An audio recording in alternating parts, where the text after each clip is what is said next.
Lo bisa sebut gue apaan, tapi gue tahu apa yang gue mau lakukan sampai umur 60 tahun dari umur 25. Dari umur 25 lo udah tahu mau ngapain pada sampai umur 60? Iya. Pertanyaan sebelum lo cerita itu, ada yang berubah nggak? Terus berubah apa nggak? Goal kecil ada, tapi secara garis besar alhamdulillah Goal besarnya nggak berubah? nggak berubah.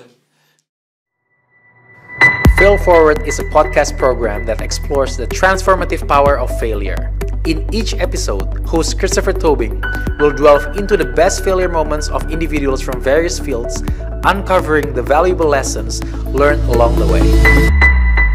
Di Fail Forward hari ini, kita ketemu sama orang yang kalau gue nggak tahu siapa dia, gue harus baca karena banyak banget kerjaannya.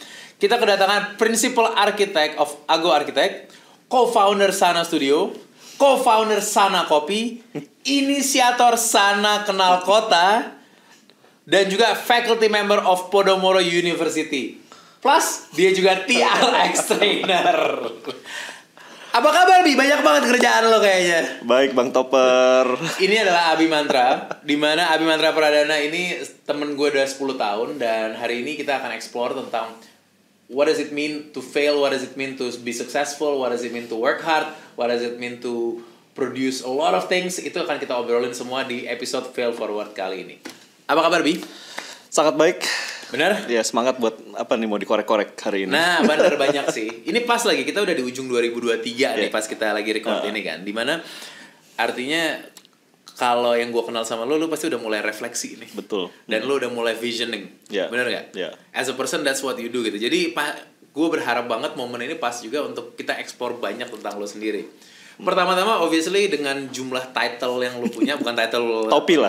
Topi, sorry. Jumlah topi pekerjaan yang lu punya. Gue harus tanya, itu lu kerjain semuanya? Kalau yang tadi lo sebutin, yes. Jadi dalam sekaligus semuanya itu semua. 7 hari dalam seminggu. Tapi porsinya ada ya tentunya. Arsitek, Sana Studio, Sana Kopi, Sana Kenal Kota, sama di Podomoro juga. Yes, betul. Oke. Dari itu semua kan lo ada banyak bukan habitnya sih, lu punya diverse occupations lah kita bilang ya. Boleh lu ceritain nggak gimana caranya sampai akhirnya semua topi tadi bisa lu pakai atau lu gunakan saat ini? Jadi kalau misalnya ngelihat topi-topi tadi, itu bukan hanya topi itu saat ini. Jadi semua topi itu kan sudah dijalankan dalam waktu at least 10 tahun ke belakang. Dan sudah berkembang, artinya apa? Di tahap ini gue bisa membagi porsinya. Jadi kalau ditanya pekerjaan utama apa ya, tentunya arsitek. Jadi hidup gue adalah untuk arsitektur dan mendesain arsitektur dan bangunan. Nah kalau ditanya Sana Studio, jadi di Sana Studio udah nggak lagi setiap hari gue harus micromanage. Nah pattern yang udah berkembang selama 12 tahun itu tentunya udah bisa di pass down ke tim kan.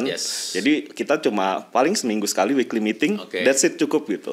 Sebagai Sana Kopi itu letaknya ada di lantai bawahnya kantor arsitek gue. Benar. Jadi mau datang pas pertama kali untuk nyobain quality control, terus siang-siang dan sore, jadi udah emang pas lagi ngambil kopi sekaligus quality control. Dan jadinya. itu peran gue gitu. Jadi untuk kopi gue nggak tahu mungkin micromanaging accountingnya gitu. Nah tapi ya quality control dan marketingnya gitu. Let's say untuk mengajar di Podomoro gitu. Mengajar di Podomoro terus terang mungkin 1-2 tahun terakhir ini udah nggak lagi offline. Tapi gue mungkin sering diundang jadi kuliah tamu gitu. Jadi ya kalau bisa dibilang itu udah mulai gue lepaskan gitu ya. Untuk inisiator Kenal Kota.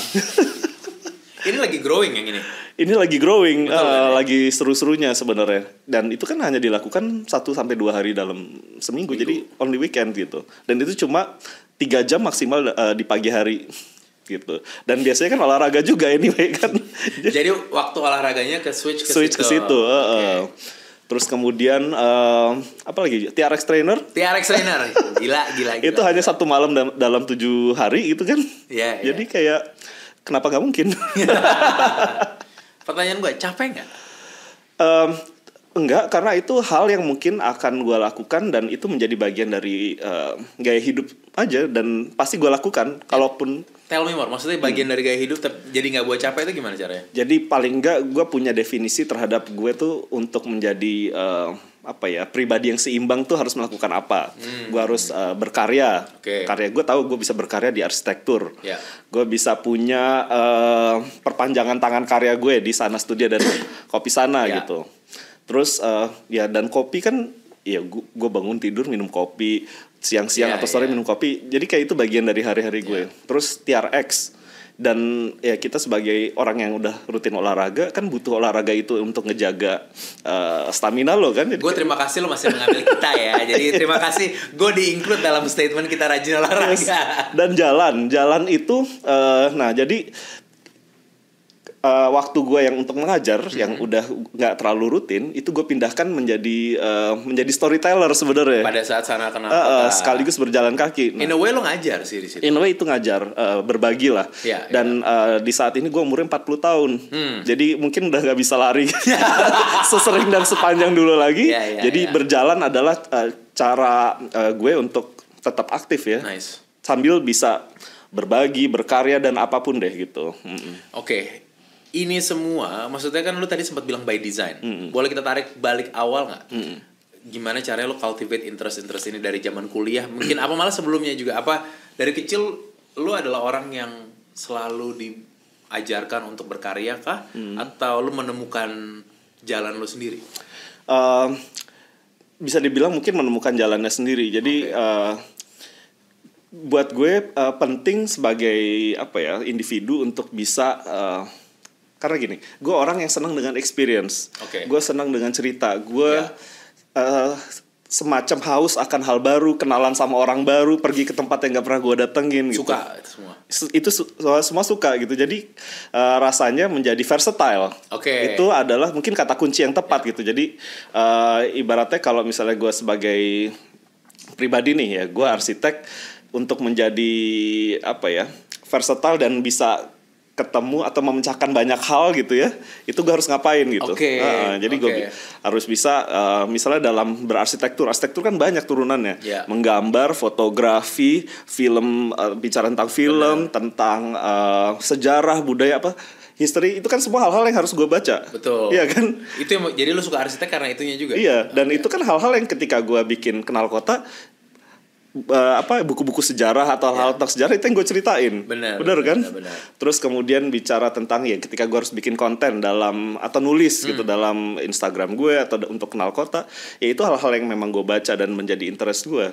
Gitu kan. Jadi untuk olahraga ya emang udah nggak bisa dipisahkan gitu dalam kehidupan sehari-hari. Apalagi lo dari Sana Studio udah mendarah daging banget kan olahraga. Iya. Jadi apa ya semua itu terbentuk definisi gue untuk menjadi pribadi yang gue mau itu seperti apa. Nah, tapi itu yang cukupnya gue. Itu maksudnya jadi artinya sebenarnya kan ada 1 juta interest, 1 juta minat, 1 juta hal yang lo bisa kerjain. Tapi sebagai individu, lo harus tahu cukupnya lo. Maunya lo gimana? Sebagai individu, lo harus tahu. Kalau enggak bisa burn out, bener gak? Nah, iya kan? Tapi kalau gue ngelihat itu aja tadi tuh cukupnya lo artinya itu khusus buat lo. Apa ada nggak rumus cukupnya manusia itu segini? Did you find that out? Apa lo untuk lo tahu cukupnya lo harus ngetes over the limit gitu nggak? Sampai lo burn out baru artinya gue mundur gitu. Nggak di umur 40. Nah, itu ada di umur 30-an gitu. Pernah gitu. Pernah, sangat pernah, sampai mimisan, sampai tensinya naik, sampai apa, dan itu memang momen-momen yang pelajaran buat gue bahwa harus tone down, harus bisa memanage porsi, bagaimana menstrategikan kita menjalani hidup gitu. Karena ini hal-hal yang mungkin gue udah kerjain mungkin 10 tahun belakangan. Tapi seiring gue bertambah umurnya, semakin gue dewasa, semakin matang, semakin gue tahu how to handle this untuk dengan sehat, gitu. Dengan cukupnya tadi. Dengan cukupnya tadi. Lo sempet ngomong tadi tentang balance person. Lo ngomong tentang mengerti diri sendiri gitu ya. Gimana caranya sih kita bisa tahu? Atau jangan kita deh, kalau lo sendiri ya. Kalau lo sendiri taunya gimana? Ini gue gitu, gue tuh suka arsitek lah. Akhirnya jadi skills kan nanti. Tapi sebelumnya interest gue yang ini tuh bener-bener yang gue suka. Karena menurut gue ada juga, dan lo pasti tahu lah orang-orang yang bilang interestnya banyak, tapi they don't do anything about it. They just stop there. Atau suka interest tapi yang sifatnya tuh menonton, itu ada juga kan. Kita interest sebagai konsumen, bukan interest sebagai creator. Kalau lu kan di sini kalau gue lihat ya, interest lu juga sampai creation. Dari lu consuming buku, terus lu create gitu. Itu gimana tuh? Ini gini. Jadi itu ada hubungannya dengan bagaimana gue mendefinisikan gue sebagai pribadi. Itu gue punya goal besar. Jadi gue selalu ngeset goal besar dalam waktu mungkin 1 tahun, 5 tahun, atau 10 tahun. Tapi dalam mencapai itu, gue selalu menjadikan goal-goal besar itu menjadi goal-goal kecil, sekecil mungkin. Yang bisa gue jalanin. Contoh deh, goal besar bangetnya sama goal sekecil mungkinnya apa? Sesimpel gini, gue pengen bikin buku. Ya, itu goal besar. Goal besar. Pengen bikin buku yang akan terbit di umur gue 40 tahun. Itu which is tahun ini. Oke. Nah, untuk bikin buku artinya apa? Gue harus riset, gue harus nulis, gue harus punya karya, gue harus punya sesuatu. Nah, itu di breakdown ke dalam mungkin at least 5 tahun gitu. Atau bahkan ya 1 tahun gitu. Nah, itu hal-hal yang secara repetitif dikerjain mungkin dalam misalnya 1 minggu gitu. Ya lu cukup punya 1 hari untuk ngeplan di mana itu dikerjain. Gitu. Jadi misalnya dalam 7 hari. Terus jadi kalau dibilang I'm a book writer gitu, tapi bukan artinya lu tiap hari nulis buku. Karena lu kalau di cara lu saat ini menulis buku pertama ini lu buatnya menjadi 5 tahun plan misalnya. Jadi misalnya untuk bikin 1 buku gitu ya. Misalnya gue tahu ini dari 3 tahun lalu. Jadi cukup misalnya dalam 1 hari atau mungkin 1 jam dalam untuk riset, untuk nulis buku gitu. Nah, untuk mengcombine semua hal yang gue kerjain, jadi gue punya pemahaman gini, dalam 1 hari itu kita punya 24 jam. Nah, kita nih hidup punya 3 ruangan atau space. The first space itu tempat kita untuk berlindung, ketemu keluarga, membangun intimacy bersama orang-orang tersayang, terkasih gitu ya. Which is itu rumah kita. Jadi jangan lupa porsi itu harus ada, itu pondasi. That's the first space. Kalau pondasinya nggak kuat, maka akan buyar semua. So it's family gitu ya. Lo harus tahu peran lo apa di family. Kalau lo nggak cukup kuat, bisa jadi buyar nih yang lain-lain. Space lain lo, apapun itu nanti buyar. Nah, kalau first space lo udah kuat, baru lo bisa bahas di second space lo ngapain. Second space itu di mana lo berkarya. Yang pertama bilangnya apa? Nurture apa tadi? Ya. Family. Yang kedua baru berkarya. Nah, tempat lo berkarya kan banyak gitu. Bisa dalam hal ini di arsitektur, di sana dan tempat tadi. Nah, tapi hal-hal itu kan bisa dibagi dalam ke 24 jam atau 7 hari dalam seminggu, bener kan? Nggak usah 7 harinya gue nongkrongin sana studio, bener kan? Nah, dan jangan lupa, orang suka lupa itu ada ruang ketiga yang dia harus isi. Abis the family, third space, the second space berkarya. The third space di mana dia bisa mengaktualisasi diri dan menemukan identitasnya. Jadi itu ruang di mana lo bisa bersosialisasi, melakukan hobi lo, ketemu sama orang-orang yang sepikiran sama lo atau satu vibe, gitu. Terus kemudian belajar hal baru, atau ibadah, atau apapun. Jadi kalau misalnya lo lihat hal-hal yang gue kerjain itu mungkin bisa jadi masuknya di beberapa third space dong. Di third space. Contoh misalnya untuk kenal kota. Third space. 3 jam dalam seminggu. Betul. Cukup kan? Misalnya 2 lo adalah principal arsitek. Jadi arsitek. Itu nomor 2. Atau bahkan hari Senin meeting weekly sana studio. Itu nomor 2. Atau bahkan cuma 5 menit 10 menit nyobain kopi setiap hari. Tapi kan, nah itu kita harus tahu topik kita seperti apa. Jadi bicara misalnya bilang, gue adalah pengusaha kopi, warung kopi. Kan belum tentu gue harus nguasain semuanya atau menjalankan semuanya. Kan kita punya tim. Benar. Jadi artinya limit your capabilities lah atau peran lo gitu. Jadi dengan lo mendefinisikan peran lo apa, ya udah di situ aja. Yang bilang cukup atau enggak itu cuma lo gitu. Yang kalau orang lain bilang kurang ya nggak apa-apa juga. Ya kan, tapi lo tahu itu cukupnya lo gitu. Bisa kejebak ini nggak dengan kata cukup? Kejebak kurang, kayak lo kurang fulfilling your potential, kata-katanya sekarang. Ada thin line-nya memang, tapi kan balik lagi, lo harus punya goals, dan goals itu kan bisa di-review. Jadi ketika lo review goals lo? Pasti harus dong. Caranya gimana? Caranya ya challenge aja gitu. Apakah caranya gini? goal yang baik itu atau kita pribadi yang baik adalah dimana kita punya manfaat baik untuk hal yang di luar diri kita. Jadi kalau cuma baik untuk diri lo, percuma. Ya bukan percuma ya. ada bagiannya ya. Nggak apa-apa juga, tapi kan buat gue pribadi, gue punya paham ya, ide yang baik, peran yang baik adalah ketika lo punya peran untuk sebanyak mungkin di luar diri lo. Gitu. Nah, ide-ide itu cara men-challenge-nya adalah apakah ini punya impact yang cukup baik untuk 2 orang, 5 orang, atau bahkan bisa paham ya seluas mungkin gitu. Jadi di reviewnya kayak misalnya Sana Kenal Kota, ini impactnya ada nggak? Iya. Ini impactnya sampai sama mana sih? Oke. So kadang banyak orang tuh suka salah paham jadinya. Mikirnya gue ambisius. Nah, soalnya even pada saat kita setting up, ini gue kasih tau buat semuanya aja ya. Pada saat kita setting up ini, gue udah bilang Abi itu orangnya ambisius.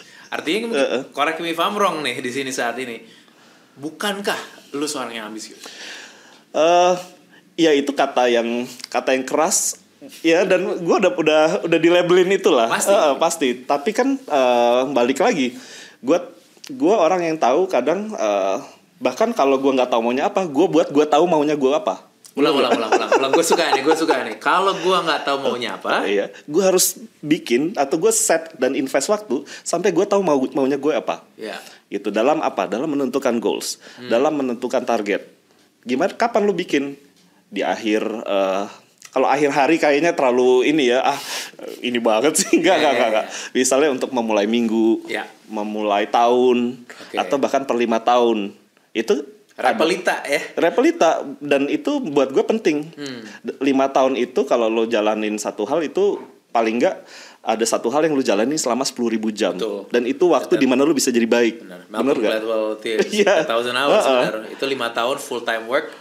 Seminggu itu lo full time adalah 5 tahun. Tapi kan lo nggak harus 100%. Betul. Bisa dengan 80-20 principles. Yes. Jadi lo cukup ngerjain 80% di belakang, yang misalnya riset repetitif untuk mencapai si 20%-nya ini. Gitu. Gue belum pernah mendengarkan 10,000 hours digabungkan sama 80-20 Pareto tuh. Menarik. Itu hasilnya apa buat lo dengan lo melakukan hal tersebut? Memungkinkan gue bisa melakukan banyak hal dalam satu waktu. Jadi ya itu tadi satu periode waktu. Ya. Jadi misalnya untuk bikin buku tadi, kan nggak harus tiap sehari mungkin 12 jam 8 jam gue mikirin buku itu aja. Ya kan, ya udah cukup misalnya 1 jam. Tapi lu stretch aja waktunya sampai setahun juga nggak apa-apa. Kan target lu sendiri. Nah, itu lu nggak bilang aduh gue fail nih karena target gue 6 bulan sekarang jadi 12 bulan atau jadi 2 tahun. Itu ada perasaan failure nggak di situ? Nah, kita bicara failures. Gue mungkin orang yang hyper optimistic person gitu ya. Jadi kadang kalau ditanya lu pernah gagal nggak? Gimana? Kapan nih gue gagal? Tapi kalau ditanya gue pernah having hard times nggak? All the time. Jadi menarik.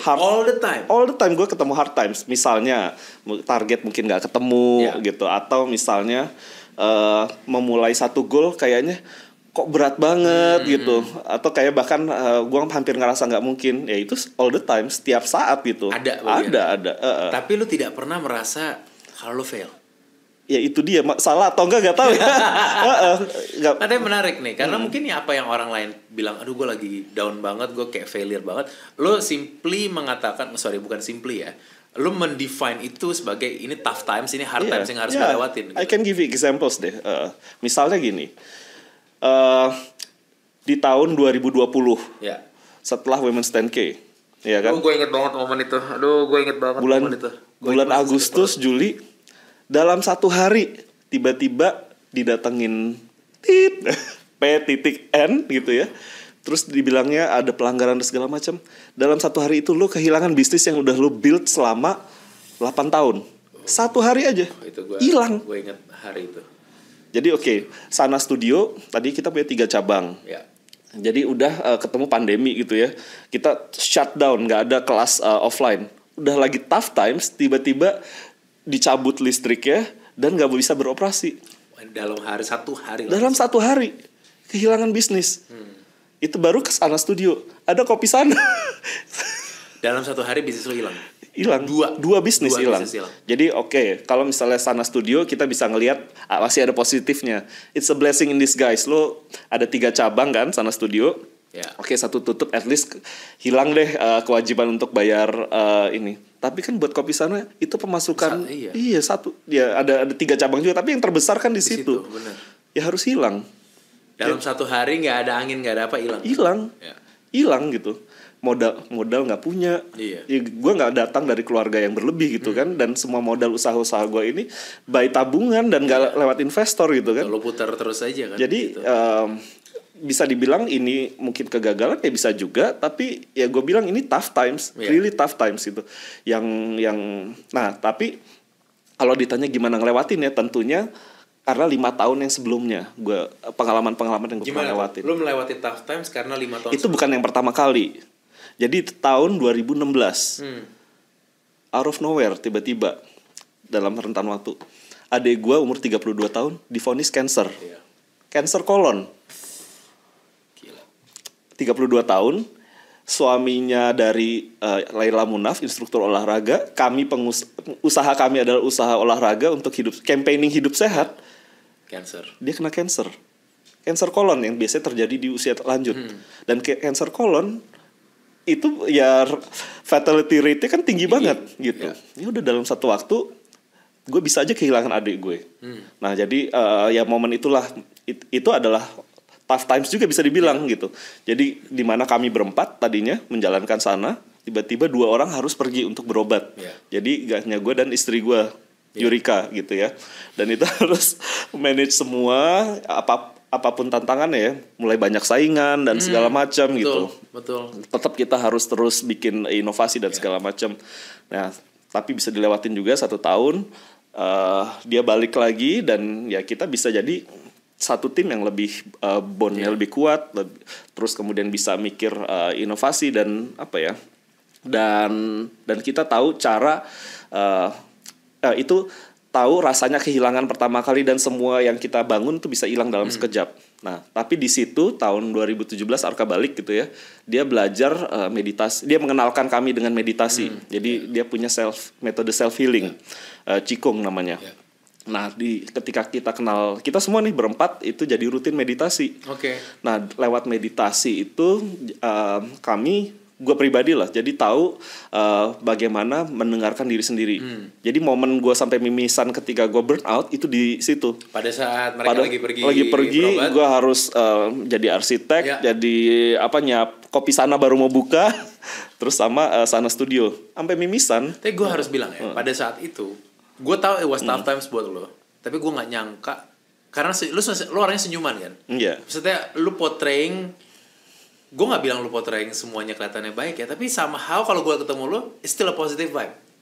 Gue masih merasa lu memberi kita tetap portraying positive vibe rather than misalnya kita ketemu kayak gila parah banget, gue gak mau aduh gila lagi.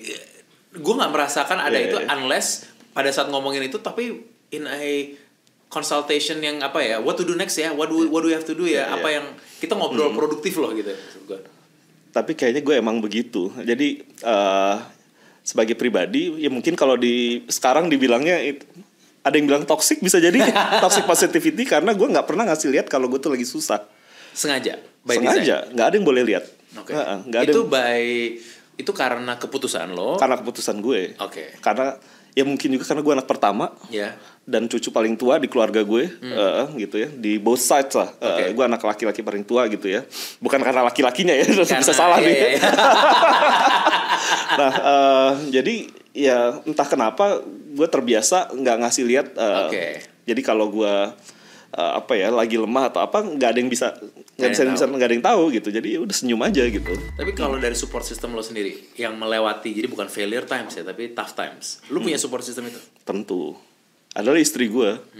Kayaknya gue sampai di momen itu gue sadar mungkin istri gue emang diciptain buat gue. Wah, gila.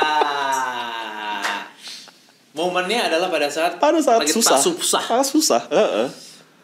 Pas susah gitu, gimana dia ya udah ada di sebelah gue aja. Kan lu kenal Yurika ya, dia nggak banyak ngomong, nggak mau tampil atau apa. Behind the scene person. Even bahkan dia cenderung punya tough opinions yang susah sekali disenangkan gitu, ya kan? Tapi itu yang membuat gue terus maju, terus bisa berdiri tegak atau apa? Ya udah, itu. Wah, ini kalau di-repeat diulang nih seneng banget nih. Tapi gue dari situ tanya, lu sendiri, ini karena gue melihat bahwa we create our own. Gue believer juga, we create our own support system.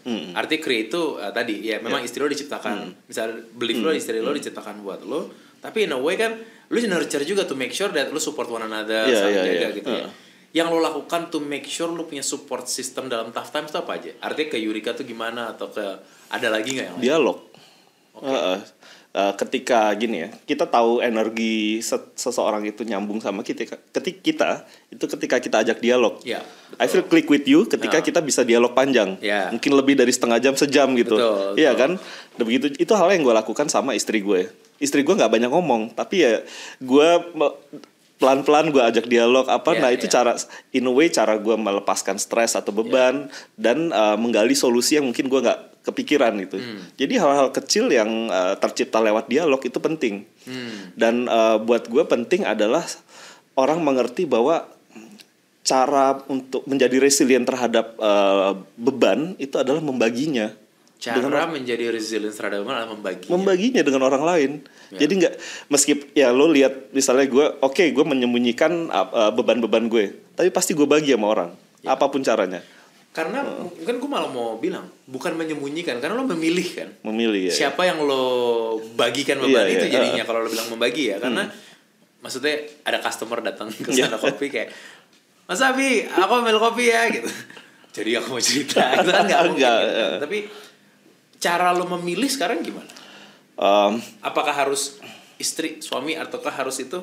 By design lagi. Jadi lo emang tahu sendiri, lo harus tahu sebagai individu gitu ya, lu punya goals, lu punya banyak kegiatan, tapi lu harus tahu lu punya safe net. Kemana lu harus berlindung? Ya, ini space 1 di rumah lo, istri lo, anak-anak lo, baru ya ibu lo dan inilah adik kakak lo gitu ya. Tapi dulu. Your choice untuk buat space 1 itu adalah tadi fondasinya itu ya. Fondasinya, gitu. Jadi ya itu penting buat kita tuh punya definisi atau ekosistem yang baik 1, 2, 3 space itu dalam hidup kita. Lu pernah nggak di momen dimana lu yang merasa nggak bisa maju tapi mereka yang nyuruh malah bikin lu maju lagi? Sangat kayak misalnya mungkin keraguan dalam arti gini, bener nggak sih ide gue atau apa?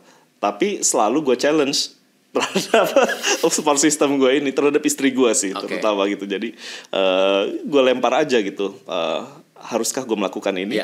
Kalau dia sampai bilang ya udah lakukan aja, ya udah gitu. Atau misalnya gue A dan B mana yang lebih bagus, lempar aja. Jadi apa ya? Momen bimbang itu lo bawa ke dalam safe space tadi. Betul. Nah kalau sekarang gue mau ngarah ke one of your other role tadi sebagai dosen. Lu pertanyaan, langsung deh. Pernah menggagalkan atau nge-fail anak murid nggak? Pernah. Jadi gini, sebagai dosen gue memposisikan diri bukan sebagai nggak pernah sebagai top down gitu ya caranya dalam komunikasinya. Gue sebagai mentor yang membangun sama-sama dan mungkin lulus lebih dulu. Karena apa? Sebagai dosen arsitektur, waktu gue sebagai dosen satu mahasiswa itu mungkin cuma 4 tahun paling lama. Bener gak? Bener. Setelah 4 tahun dia jadi sejawat. Iya gak? Udah jadi langsung selevel. Langsung satu level gitu. Jadi artinya gak pernah menjadi superior dan memposisikan diri sebagai orang yang superior. Jadi yang gue lakukan adalah selalu di awal kelas pasti gue bilang, saya di sini sebagai mentor yang akan di sebelah kalian. Saya nggak akan mematahkan ide-ide kalian, tapi tugas saya adalah satu, pasti ada challenge ya kan, sebagai tough love gitu kan, untuk mengeluarkan potensi. Dan yang akan diapresiasi adalah semangat untuk majunya gitu. Nah, semangat untuk maju dalam arti apa? Setidaknya mencoba untuk datang, showing up, ya. ke kelas-kelas dengan baik, semangat untuk datang ujian tepat waktu, atau semangat untuk mencoba memenuhi apa yang sudah disyaratkan di awal untuk memenuhi satu kriteria lulus gitu ya. Ya udah. Jadi ketika misalnya kalau udah nyoba aja, apapun hasilnya pasti lulus. Pasti aman tuh. Pasti lulus. Karena part of arsitek ya harus nyoba terus kan. Iya, karena kita nggak mengajar you cannot teach architecture, you build principle. Yang diajarkan adalah prinsip-prinsip. Lu nggak bisa bilang desain atau ide orang lain itu salah.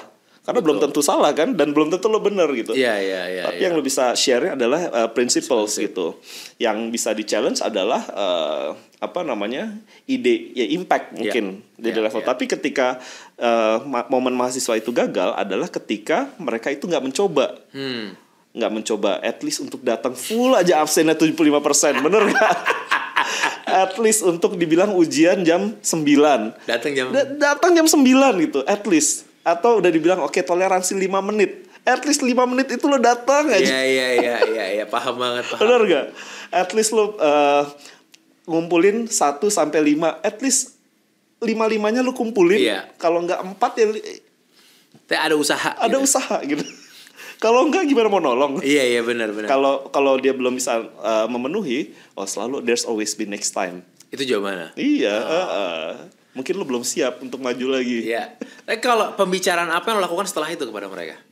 Karena atau ada nggak yang down, ada nggak yang bete pada saat mereka? Ada nggak terima juga kan? Pastilah. Nah, ya udah kita ajak ngomong gitu. Ada yang 4 mata ya. Tapi kan kita bicara realita aja. Ke depan, baik hidup ataupun karir lo ataupun apalah yang langkah-langkah kita nggak akan tambah mudah gitu. Ya, coba flashback lagi dari TK sampai kuliah sekarang, pernah nggak hidup lo makin gampang? Enggak lah. Ya udah ya itu jawabannya gitu kan. Jadi kalau misalnya untuk ini aja lo nggak mau mencoba gitu ya, dan yang berkorban untuk satu mahasiswa untuk tetap kuliah itu kan banyak, orang tuanya, dosen-dosen yang ngasih energi, setiap slides itu kan juga punya dibuat gitu. Nah itulah ketika lo nggak bisa appreciate present moments, dan orang-orang yang nggak kelihatan dari apa yang lo jalanin, gimana lo bisa appreciate dan overcoming semua challenge ke depan gitu. Buat gue ya itu penting gitu. Jadi kuliah itu bukan hanya lo mendapatkan nilai, tapi you're here to be prepared for the next stages gitu. Dan itu tugasnya dosen. Jadi justru dengan lo memberikan failure itu kepada dia, itu hopefully bisa membuat dia hopefully punya life lessons yang bisa dibawa. Iya. Kalau gue lagi coba dosen gue kayak lo ya. Kalau selama gue datang aja kayak gitu. Tapi ini nih. Kalau dari segi tim lo sendiri, kan tadi kan ke mana itu berbeda nggak cara lo memberikan feedback kepada murid, karena cara lo memberikan feedback kepada tim arsitek lo, karena yang satu ada tugas gitu, sementara di tim lo selalu tugas lo ada terus dan klien punya kan karena lo serving clients klien pasti punya banyak request macam-macam, jadi ide ditolak dan lain-lain itu terjadi kan. Terus terang nggak berbeda. Jadi boleh di cross check ke timnya Ago Architects. Nah kebetulan punya partner yang satu visi juga gitu. Jadi kami posisikan diri itu sebagai mentor. Itu ketika mereka direkrut dalam interview, kita bilang culture tim Ago adalah kami berdua ini bukan bos kalian nanti kalau terima. Kami adalah mentor. Jadi apa tugasnya mentor? Kita bantu nurture kalian untuk menjadi better person, better architects. Dan we're preparing you for the next stage. Apapun bentuknya. Jadi harapannya kita bisa growing sama-sama di sini. Nah, apa yang dilakukan? Jadi tentunya kan nggak boleh omong kosong ya. Pasti, kayak kita bilang mentor apa gitu. Bos-bos juga kasih tugas. Nah, tapi kan mereka akan ngelihat. Jadi selama setiap 3 sampai 6 bulan sekali ada namanya performance review. Performance review bukan hanya tentang lo bagus atau enggak, tercapai tugasnya atau enggak gitu. Jadi ketika sebelum performance review atau misalnya baru masuk pasti di set expectation-nya tuh apa untuk di level ini. Jadi di performance review adalah yang dibahas untuk satu tahap ini bisa nggak dicapai gitu ya. Tapi nggak hanya mereka, kami sebagai principal atau mentor sudah baik belum mengerjakan tugasnya, apa yang harus dikasih lebih gitu. Nah nanti kita bilang kalau misalnya ini sudah tercapai, next 6 bulan atau setahun berikutnya adalah level berbeda lagi. Jadi peran yang mereka terima itu juga akan bertambah gitu. Jadi mulai dari yang tadinya misalnya tugas awalnya itu menerjemahkan sketsa menjadi model 3 dimensi bangunan. Itu tahap pertama gitu. Nah itu belum bisa dibangun kan? Nah itu mungkin tahap pertama. Setelah itu baru menerjemahkan model 3 dimensi menjadi sesuatu yang bisa dikembangkan. Jadi dari satu bangunan bisa jadi gambar prarencana namanya. Baru pra ya. Belum jadi gambar kerja kan. Itu dulu dengan baik gitu.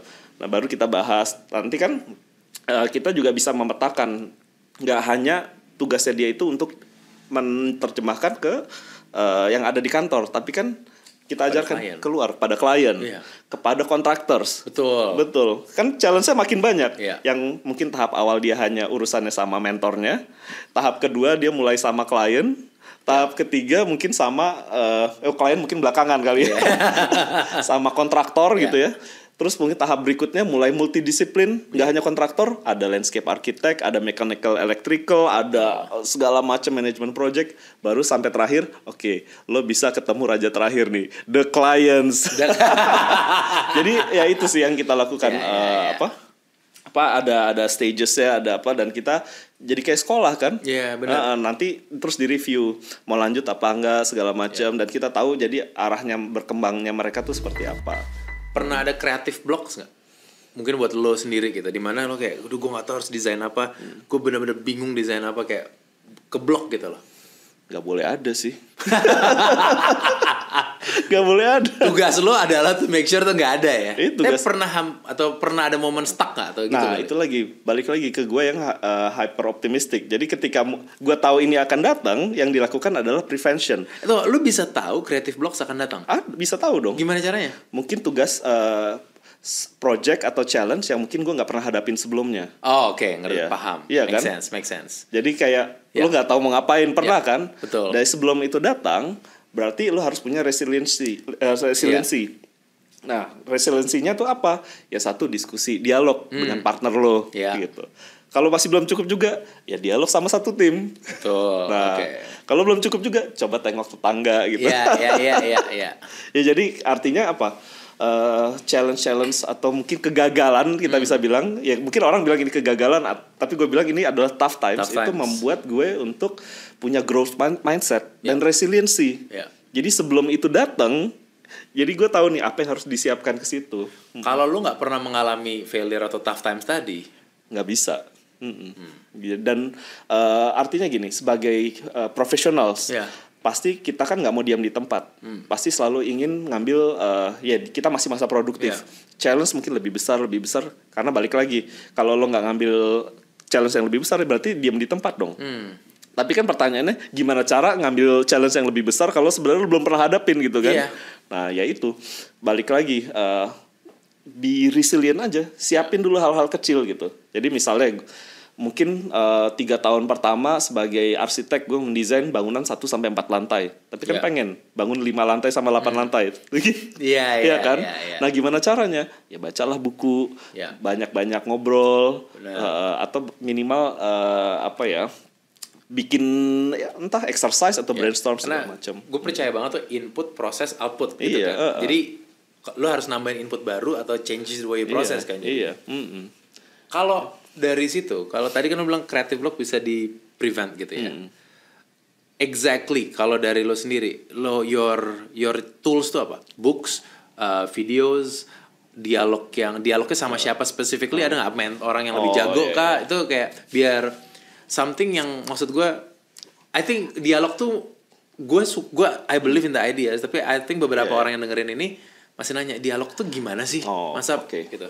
Gini, nah yang paling efektif adalah Jadi membangun dialog, baca buku, orang banyak solusi dari creative block adalah ya lu baca lebih banyak, dialog lebih banyak atau apa. Itu tapi kayak gimana kan? Nah, mungkin kata kunci yang buat gua nih yang ampuh adalah disrupsi. Lakukan sesuatu di luar kebiasaan. Artinya luar kebiasaan kitanya. Iya. Ngobrol sama orang yang mungkin jarang lo ajak ngobrol. Jadi misalnya ya kalau misalnya partner diskusi ya yang lebih pintar dari lo atau yang lebih punya pengalaman itu. Atau misalnya rutinitas. Ya udah, taruh aja dulu pensil dan iPad lo. Ya traveling lah. Iya kan? Ya sekarang ada Wuslu bisa setengah jam ke Bandung dapat inspirasi kemana kan. You just travel gitu kan. Atau ya olahraga gitu. Jadi ketika creative blocks muncul ketika kita mungkin inputnya nggak berkembang. Jadi dan ya udah itu aja terus. Jadi artinya yang gimana mau berkembang orang inputnya masih di situ-situ aja.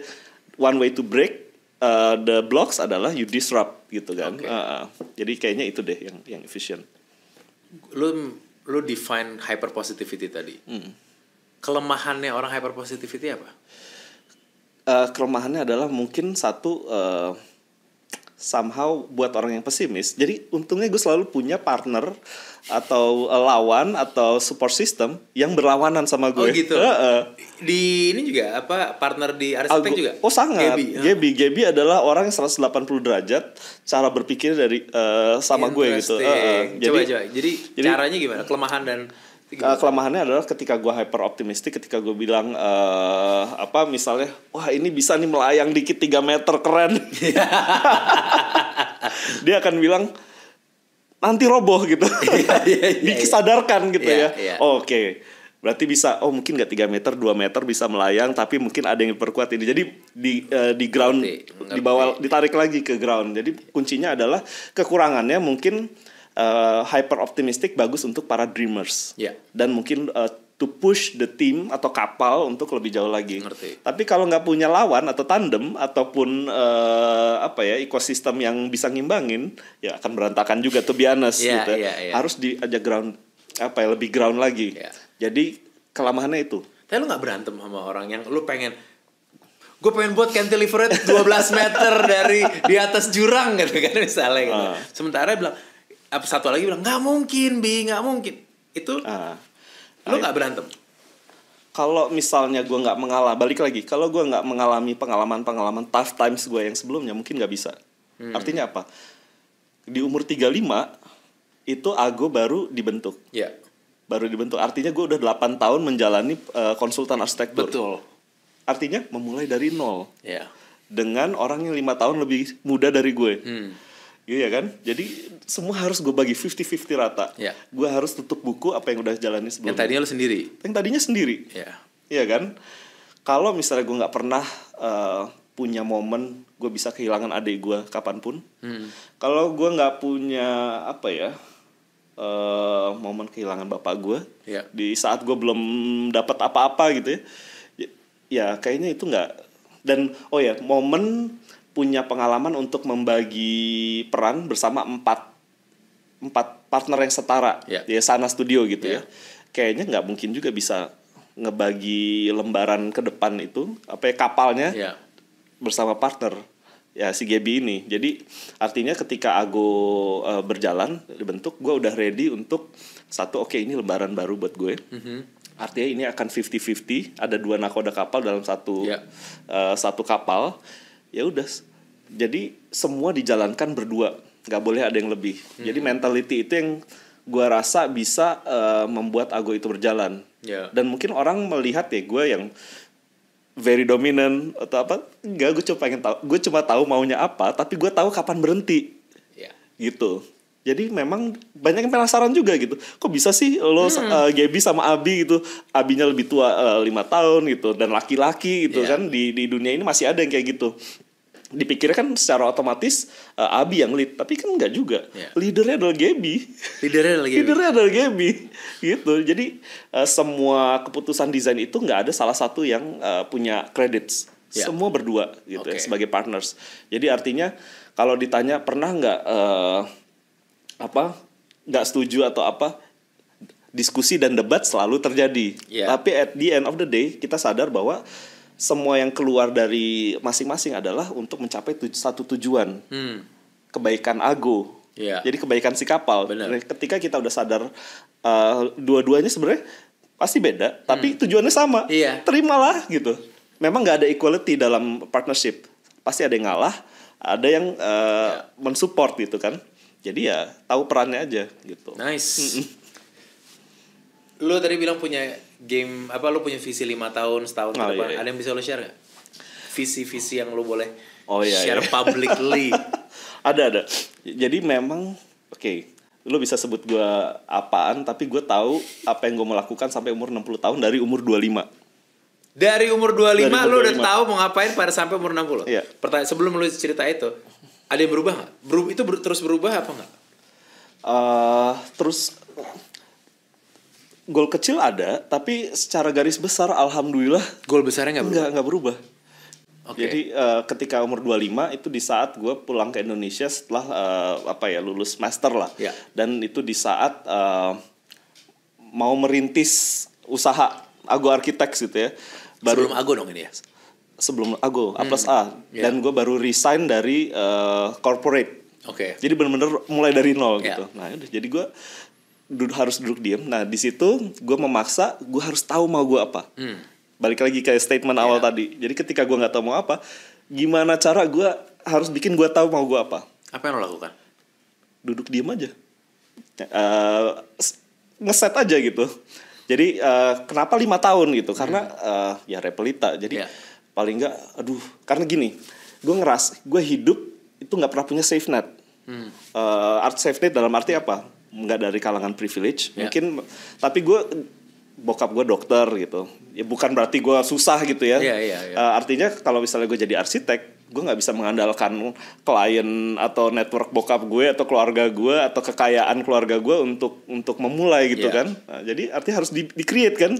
Nah gimana cara nih create? Jadi paling nggak, gue harus tahu nih 25 sampai 30 tuh apa yang gue kerjain, dan paling possible tuh gue mencapai apa, kayak 30 sampai 35 dan segala macam. Dan apa yang harus di-create gitu ya, balik tadi ke tiga ruang tadi. Untuk keluarga lo mau apa?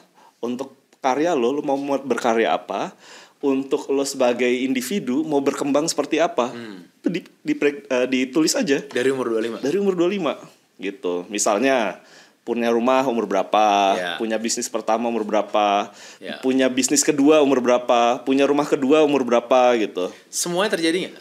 Alhamdulillah. Sesuai target semua? Kan 5 tahun ya. Ya lucu. Misalnya nih, gue mikir arsitektur atau profesi arsitek tuh late bloomer. Jadi mungkin kita pace-nya nggak secepat teman-teman lain yang kerja di bank atau lawyers gitu ya. Atau yang jadi CEO-nya Big Change Agency. Itu late bloomer kalau itu kan. Jadi misalnya punya rumah pertama, kebetulan gue taruh di umur 30 sampai 35. Oke, begitu masuk ulang tahun ke umur 30, wah, ini goal gue adalah mau punya rumah. Tapi pertanyaannya, gimana cara? Gak kebayang. Sampai akhirnya gue tungguin, pokoknya jalanin terus sampai akhirnya dilalah. Ya waktu itu bangun rumah, serah terima kuncinya sama mandor di saat gue ulang tahun umur 35, 24 Mei 2018. Keren gila.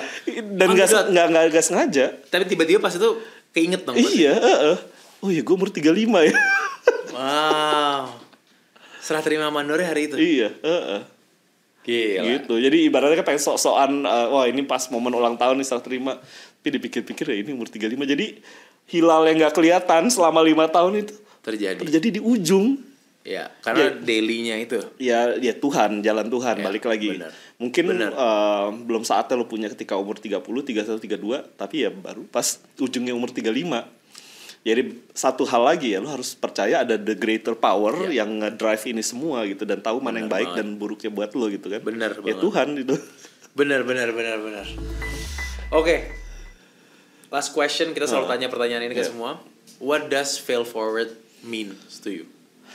Oke, mungkin ada 3 kata kunci ya. Jadi artinya menjadi gagal atau ketemu tough times itu bukan sesuatu yang akhir.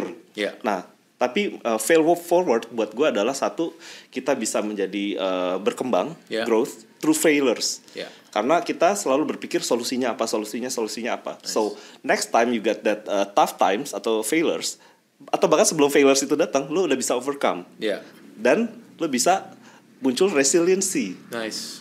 Tadi kan? Yeah. Jadi through failures lo bisa growth dan lo bisa resilient. Yeah. Dan yang ketiga, lo bisa to be better. Jadi each failures, each tough times itu sebenarnya small steps atau anak tangga untuk lo tuh just to be better. Dan being better is what is important. Bener gak? Nice. Bi, thank you banget ya. Ini lots of golden gems di sini, dan I think buat kita ini, gue senengnya karena ini kita nutup our last production for 2023. Dan 2024 kita akan maju lagi. Tapi dari tadi aja kita pun punya banyak PR. How to do repelitnya kita apa nih di sini. Dan gue umur 40 tahun, berarti gue udah harus masuki. Artinya udah ada nih 40 45 udah ada. 40. Jadi gue udah mikir gue tua di mana. Beda lagi. Oke, ini ada sebuah hal yang gue tahu tapi kayaknya nggak boleh di-spill saat ini. Nanti tapi aja. Kalau sampai ini terjadi di dalam 45 tahun ke depan, kita akan panggil Abi lagi dan gue akan ngambil momen ini untuk ngingetin bahwa lo akan tua di mana di 40-45. Dari kita di Fail Forward kita aminkan semoga ini terjadi di dalam season dan ini. Lucunya gimana? Terjadi di tahun gue umur 40. Gue tahu gue tua di mana. Iya. Dan jawabannya udah terjawab sih, tuanya di mana. Dan nggak ini loh, nggak kayak gue harus, kayak one thing leads to another, lo tiba-tiba nyampe gitu. Ya. Thank you so much, Bi. Sama-sama, my pleasure. Thank you ya.